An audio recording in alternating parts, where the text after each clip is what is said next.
حضور صلی اللہ علیہ وسلم نے نا فجر کی نماز پڑھائی، فجر کی، اور حضور فجر کی نماز پڑھا کے فرمانے لگے بھئی کسی بندے نے روزہ رکھا ہوا ہے؟ حضرت عمر کہتے ہیں رات کو میرا ارادہ تھا رکھوں، پر سویرے پھر میں نے گرا دیا، نہیں رکھا۔ حضور نے دوسری دفعہ پوچھا بھئی کسی نے روزہ رکھا ہے؟ تو ذرا صدیق کے اوپر نے ہاتھ کھڑا کیا، عرض کی یا رسول اللہ میں نے رکھا ہوا ہے۔ آپ حکم نہ دیتے تو نہ بتاتا، پر روزہ رکھنا بھی آپ نے توجہ دلائی ہے تو حکم بھی آپ کا بتاؤ تو بتا دیا۔ حضرت عمر کہتے ہیں حضور نے فجر کی نماز پڑھائی، فجر کی۔ دوسرا سوال پوچھا بھی کسی نے کسی بیمار کی تیمارداری کی ہے؟ تو حضرت عمر کہتے ہیں میں نے فٹافٹ عرض کی یا رسول اللہ ابھی تو نماز فجر پڑھی ہے، تو اب گھر جائیں گے تو تیمارداری کریں گے۔ تو حضور نے فرمایا عمر تو ذرا ٹھہر جانا، جلدی نہ کر، ٹھہر نہ، ذرا رک تو صحیح۔ تو حضرت عمر فاروق رضی اللہ تعالیٰ عنہ فرماتے ہیں میں چپ کر گیا، حضور نے فرمایا بتاؤ بھی کسی نے تیمارداری کی ہے؟ تو صدیق اکبر نے ہاتھ کھڑا کیا، عرض کی یا رسول اللہ عبد الرحمن بن عوف رضی اللہ تعالیٰ عنہ 2-3 دن سے نماز پڑھنے نہیں آ رہے تھے، رات میں نے پتہ کرایا تو پتہ چلا بیمار ہے، اور حضور مجھے یہ بھی پتہ ہے وہ میرا یار ہے، مجھے پتہ ہے رات کو جلدی سوتا ہے پر تہجد میں ضرور اٹھتا ہے۔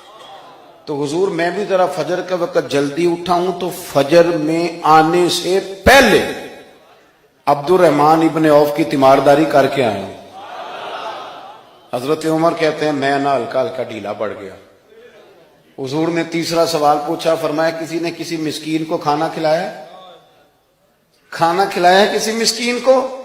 حضرت سیدنا عمر فاروق کہتے ہیں میں نے پھر عرض کی، میں نے کہا یا رسول اللہ ابھی تو فجر پڑی ہے، گھر جائیں گے کوئی چیز لیں گے تو کھانا کھلائیں گے۔ تو حضور پھر مسکرائے، فرمایا عمر تو ذرا ٹھہر نہیں جاتا، ذرا ٹھہر نہ، ذرا نظارہ تو کرنا، گویا یہ شان صدیق اکبر کا جلسہ ہو رہا، ذرا ٹھہرنا۔ حضور نے پھر پوچھا بھی کسی نے کسی مسکین کو کھانا کھلایا ہے؟ تو حضرت عمر کہتے ہیں لوگ سارے دائیں بائیں دیکھ رہے تھے اور میں چپ کے ابو بکر کو دیکھ رہا تھا، کہ مجھے پتا تھا کہ بولنا اسی نہیں ہے، اور دل میرا کر رہا تھا کہ کہہ دوں دیو جناب جواب، دل میرا کر رہا تھا۔ وہ سمجھ گئے تھے کہ سونا راضی کن کاموں میں ہو، بس یہ نقطہ انہوں نے پا لیا تھا۔ حضور نے فرمایا بتاؤ کسی مسکین کو روٹی کھلائی ہے؟ تو جناب سیدنا صدیق اکبر نے ہاتھ کھڑا کیا، عرض کی یا رسول اللہ سویرے اٹھا ہوں تو چھوٹا بیٹا بھی اٹھ گیا تھا، اور میرے وضو کرتے سنت پڑھتے ماں سے کہنے لگا بھوک لگ رہی ہے، تو ماں نے 2 روٹیاں بھی پکا دیں۔ تو حضور ایک اس نے کھائی، دوسری اس کے ہاتھ میں تھی۔ جب ہم نکلے ہیں نا گھر سے تو دروازے پہ ایک فقیر کھڑا تھا، مسکین کھڑا تھا، کہہ رہا تھا رات سے بھوکا ہوں، کوئی دروازہ کھلنے کا انتظار کر رہا تھا، ابو بکر سب سے پہلے تیرا ہی کھلا ہے۔ تو حضور میں نا اس مسکین کو ایک روٹی کھلا کے آیا ہوں۔ حضرت عمر فاروق کہتے ہیں میں نے گردن جھکا لی، اور میرے رسول کریم نے فرمایا اے اللہ میرے ابو بکر پہ رحم فرما، اللہ میرے ابو بکر۔ وہ سمجھ گئے تھے، مزاج شناست سمجھ آ گئی تھی کہ حضور کن باتوں میں، اور نا اپنے اوپر وہ سارا کچھ طاری کر لیا تھا انہوں نے، طاری، ان کی ادائیں بالکل ڈھل گئی تھی نبی پاک کی اداؤں۔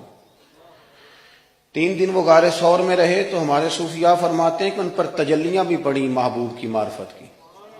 جب مدینے آئے نا نبی کریم کو لے کے، تو کچھ لوگوں نے حضور کی زیارت کی تھی، کچھ نے نہیں کی تھی، تو کچھ آتے تو نبی پاک کی دستبوسی کر کے بیٹھ جاتے، حضرت ابو بکر سے ہاتھ نہ ملاتے، اور کچھ صرف حضرت ابو بکر سے ہاتھ ملاتے اور حضور سے ہاتھ ہی نہ ملاتے۔ میری بات پہ توجہ ہے آپ حضرات کی؟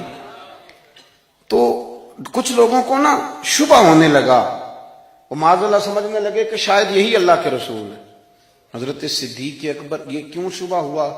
تو ہمارے محدثین فرماتے ہیں کہ ابو بکر صدیق بولتے بھی اس طرح تھے جو میرے نبی پاک کا طریقہ، بیٹھتے بھی اس طرح تھے جو رسول پاک کا طریقہ۔